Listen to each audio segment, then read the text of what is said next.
जैसे मैं एक आपको छोटी सी बात बताता हूँ, उदाहरण देता हूँ एक छोटा सा, जो मेरे को लगता है कि हर घर की लमसम कहानी है।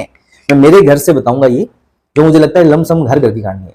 जब अपने बड़े कुछ भी बात रखते हैं तो घर पे वो बात अलग रखते हैं, समाज में वो बात अलग रखते हैं।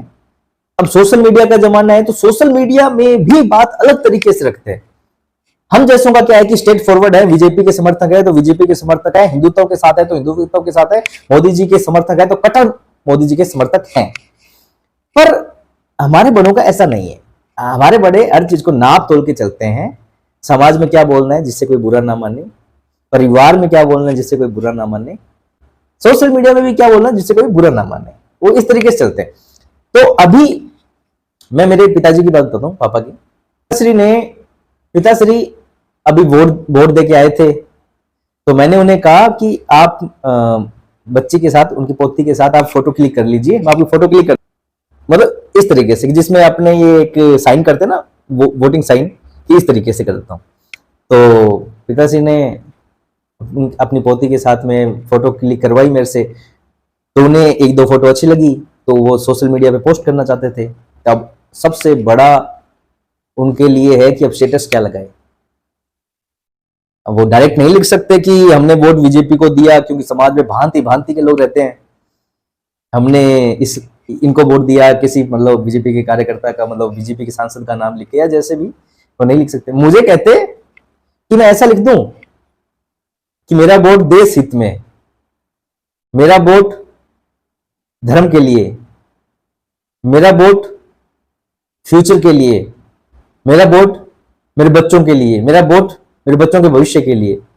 अब जितने उन्होंने 4-5 लाइनें लिखी, हो सकता है वो इनमें एक आधी लिखते या सारी लिखते, जैसा भी, पर मैंने उन्हें एक बात कही कि आप इनमें से कोई भी लाइन लिख दीजिए, पढ़ने वाला समझ जाएगा आपने किसको वोट दिया। गहराई की बात कह रहा हूं। इन सभी लाइनों में अर्थ अलग अलग है, भाव एक है, भाव एक है। यदि आपने देश हित में वोट दिया है तो आप किसे देंगे? यदि आप अपने भविष्य के लिए वोट देना चाहते हैं तो आप किसे देंगे? यदि आप अपने बच्चों के भविष्य के लिए वोट देना चाहते हैं तो आप किसे देंगे? और यदि आप धर्म के लिए वोट देना चाहते हैं तो आप किसे देंगे?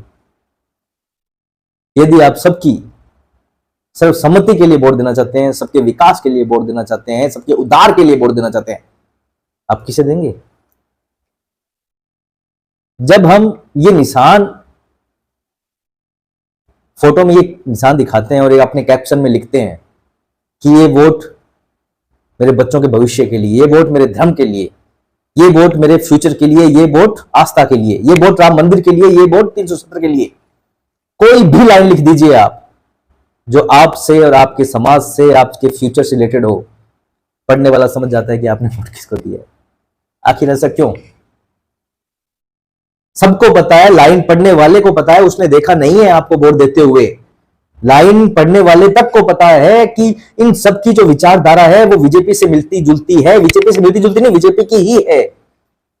और किसी पार्टी का नाम क्यों नहीं आता बीजेपी के अलावा? क्यों नहीं सोचता कोई सपा, बसपा, आम आदमी पार्टी, कांग्रेस, आरजेडी,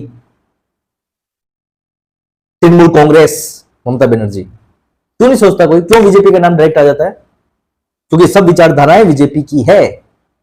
पर जो बस जो वोट दे रहे हैं उन्हें नहीं पता, उन्हें पता है, सॉरी, बस जो वोट नहीं दे रहे हैं उन्हें नहीं पता कि भैया हमें वोट देना कितना जरूरी है।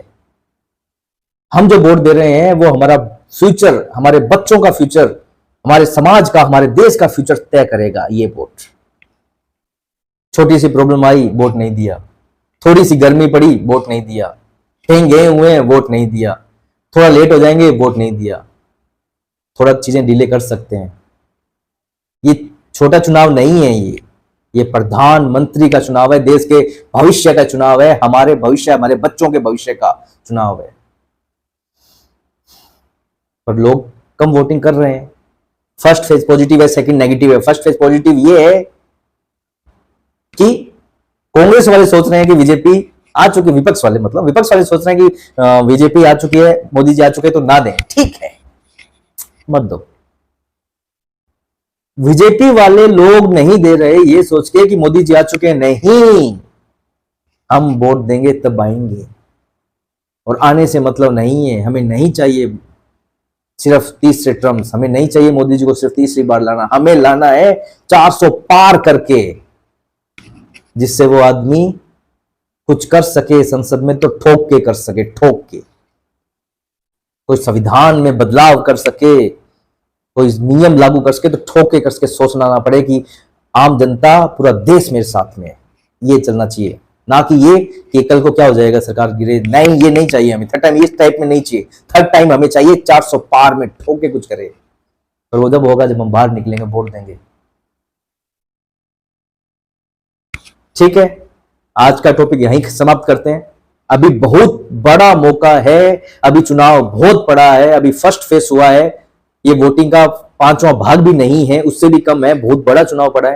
हाथ जोड़ के विनती है, भगवान श्री राम से प्रार्थना है कि उन लोगों को प्लीज सद्बुद्धि दीजिए जिन्होंने वोट नहीं दिया, उनका आप कुछ नहीं कर सकते, पर उन लोगों को प्लीज सद्बुद्धि दीजिए जिनका टर्म्स आने वाला है वोट देने का, प्लीज दीजिए। वोट देना बहुत जरूरी है, हिंदुत्व की खातिर दीजिए, अपने बच्चों की खातिर दीजिए, देश की खातिर दीजिए।